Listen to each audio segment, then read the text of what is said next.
हैं जो पत्रकार हैं, इनसे जानने का प्रयास करेंगे इनका नाम क्या है, इनके परिचय के साथ इनसे कुछ सवाल है जो सवाल किया जाएगा। भैया क्या नाम आपका? सचिन यादव, कहाँ के रहने वाले हैं? आजमगढ़। आजमगढ़। अभी जो है हमारे दोस्त यही सवाल कर रहे थे कि यहाँ जो आजमगढ़ में 2 सीटें हैं, 2 सीटें से किसको चुनाव में उतारा जा रहा है और कौन चुनाव के लिए चयनित हो रहा है, इस पर क्या कहना चाहेंगे? चुनाव पर उतारने की बात तो पार्टी करेगी, लेकिन गुड्डू जमाली के सदर सीट पर वापसी, सपा में वापसी करने पर वो सीट सपा के लिए बहुत मजबूत हो गई है। अच्छा, तो आपको क्या लगता है कि सपा यहाँ से निकल जाएगी 100%? 100% की बात नहीं कर रहा हूँ मैं, मजबूत हो गई है। अब जनता का रुख किधर जाएगा वो जाने। किसका पल्ला भारी है आप बता सकते हैं? इस समय मैं बता दिया ना, गुड्डू जमाली की वजह से निरहुआ, दिनेश लाल निरहुआ जो कि बीजेपी कैंडिडेट थे, अगली बार चुनाव जीत गए थे। जब गुड्डू जमाली चुनाव लड़े तो 2,70,000 के पास वोट उन्होंने काट लिया।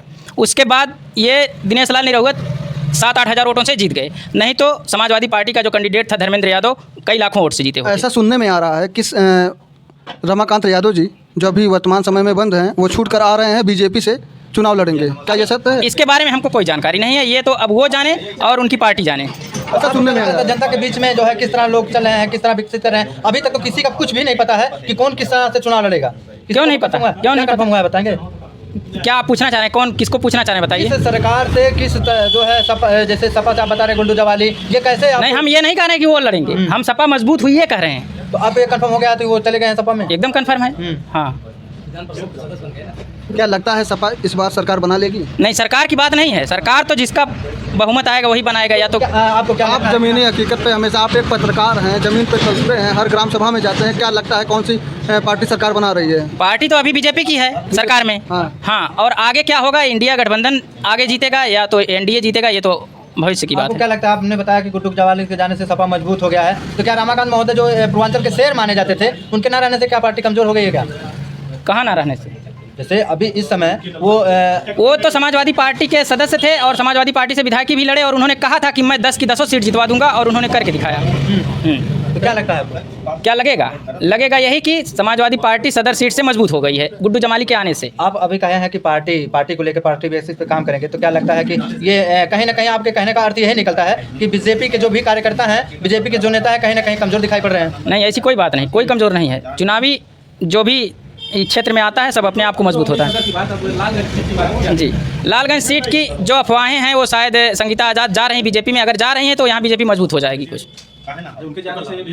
जी, इस सरकार में कई बार देखा गया कि शिवपाल यादव जी कई बार आजमगढ़ जिले में आए हैं, ठीक, और जो लोकल क्षेत्र विधायक हैं एक भी बार दिखाई नहीं दिए, ऐसा क्यों? क्या लगता है कि समाजवादी पार्टी के कार्यकर्ता कमजोर दिखाई दे रहे हैं? नहीं, इसके बारे में तो हमको जानकारी नहीं है। जानकारी का मतलब क्या आप बता रहे हैं कि राजनीतिक तौर तरीके से आप कुछ बात करेंगे तो किस प्रकार?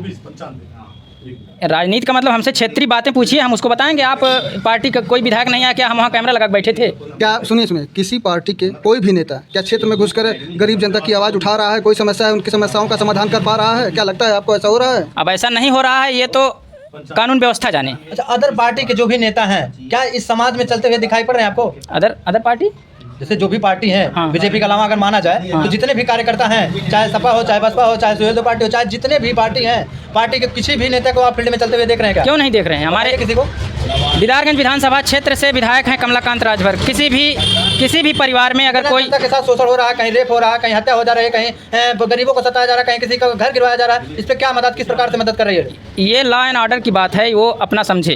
लॉ एंड ऑर्डर नहीं, मैं राजनीति से बात कर रहा हूँ, ना कि यहाँ लॉ एंड ऑर्डर है। तो मर्डर और उसमें राजनीति की क्या बात आ गई? राजनीति में आपने कहा कि नेता चलते हुए दिखाई दे रहे हैं। हाँ, तो कौन से नेता? तो हर जगह जाते हैं, सबकी मदद जितना हो सकता है करते हैं। अगर उनकी सरकार नहीं है तो प्रशासन उनका नहीं सुनेगा, मदद नहीं हो पाएगी। हो सकता है। जैसे में क्या बताएं? आप खुद जानकार हैं, आप भी क्षेत्र में घूमते हैं, आपको खुद पता होगा सब। हमें तो नहीं लगता कि किसी भी पार्टी के नेता कहीं किसी पीड़ित के घर जाकर उनका कोई समाधान निकाले हों। आप एक बता दीजिए, ऐसा कहीं हुआ हो तो आप बता दीजिए। आप सपा की बार सपा की बात कर रहे हैं। नहीं, बार अपने सपा की बात नहीं मैं कर रहा हूँ। जो कमजोर मजबूत हुआ मैं उसको बता रहा हूँ। यहाँ का जो क्षेत्रीय सर्वे, पहले सपा कमजोर थी? क्यों नहीं कमजोर? कमजोर नहीं होती निरहुआ जीत जाता। आज भी कमजोर है? नहीं, आज की हम बात नहीं कर रहे, आज तो मजबूत हुई है सदर सीट से। लोकसभा की दीदारगंज, ये लालगंज की। अगर सपा मजबूत होती तो शायद पार्टी अपना वो सरकार बना ली होती। कौन सरकार? सपा सरकार बन गई होती अब तक। सपा कहीं ना कहीं देखा जाए तो हाँ, कुछ कमियां रही होंगी। इसी वजह से नहीं बन पाई सरकार। कितने कार्यकर्ता हैं एक्टिव आपको दिखाई देते हैं सपा के? सभी पार्टियों के कार्यकर्ता एक्टिव हैं। कहीं ना कहीं एक पत्रकार है जी। तो पत्रकार है, तो ये बताइए कि फील्ड में जनता का रुझान किस प्रकार है और क्या चाहती है जनता? तो वही तो बताया मैं कि सदर सीट से गुड्डू जमाली के आने से वहाँ पर समाजवादी पार्टी मजबूत हुई है। और यहाँ अगर संगीता आज़ाद बीजेपी में चली जाती हैं तो बीजेपी की ईवीएम से चुनाव होगा तो कौन पार्टी ईवीएम और उस पर बैलेट पेपर, मैं इस पर कोई विश्वास नहीं करता। मैं किसी पार्टी का ये नहीं कह रहा हूँ कि ईवीएम आने से चोरी हो रही, क्योंकि आप लोग ईवीएम की बात करते हैं, केवल कौन कौन करते हैं? यादव महोदय आज बहुत ज्यादा अगर आवाज पे आप क्या कहना चाहेंगे अगर ईवीएम से चुनाव होता है तो किस प्रकार से जो है चुनाव आयोग को अच्छा, इस ये पर ध्यान बताइए, देना चाहिए। ये चुनाव आयोग को ध्यान देना चाहिए, ना कि बैलेट पेपर से चुनाव करा दिया जाए। ऐसा क्यों नहीं हो रहा है? जब चुनाव आयोग तो पहले भी तो था, इसके पहले भी तो चुनाव आयोग कहीं था। ना कहीं चुनाव आयोग जनता की नौकर है, तो जनता की बातों को सुनना चाहिए चुनाव आयोग को। महोदय तब जनता जी। को ये नहीं पता था कि चोरी होती है, लेकिन अब पता हो गया ये तब ना आवाज उठा रही है ईवीएम पे। इसके पहले भी जब मायावती की सरकार बन जाती थी तो अखिलेश मुलायम सिंह यादव चोरी लगाते थे, ईवीएम चोरी हो गई। और जब मुलायम की सरकार बनती थी तो मायावती धरना देती थी कि ईवीएम में चोरी हो तब गई। कितने लोग ईवीएम हटाने की आवाज उठाते हैं? आज तो 37 लाख लोग आवाज उठा रहे हैं कि ईवीएम हटाया जाए। तब तो कोई आवाज नहीं तो उठाया। इतने जागरूक नहीं रहे होंगे उस समय ना। अब इस वक्त जागरूक हो गए। सुनिए। बीजेपी सरकार की वजह से ज्यादातर लोग समझदार हो गए, शिक्षित हो गए। अगर आज जनता जागरूक हो गई है, जहां अगर देखा जाए अमेरिका में खाली एक व्यक्ति कहा था कि ईवीएम से चोरी होती है, वहां ईवीएम हटाया गया। आज 37 लाख लोग यहाँ जनता कह रहे हैं लेकिन ईवीएम नहीं हटाया जा रहा, क्यों? अगर चुनाव आयोग के सामने इसको सिद्ध किया जाए कि चोरी हो रही ईवीएम से, अभी तो एक हटाया वकील ने जाएगा। कहा कि मुझको 50 ईवीएम दे दीजिए, मैं बता देता हूँ किस प्रकार चोरी होती है, उसको क्यों नहीं दिया गया ईवीएम? अब ये तो उनका मामला है, अब सरकार जाने और चुनाव आयोग जाने।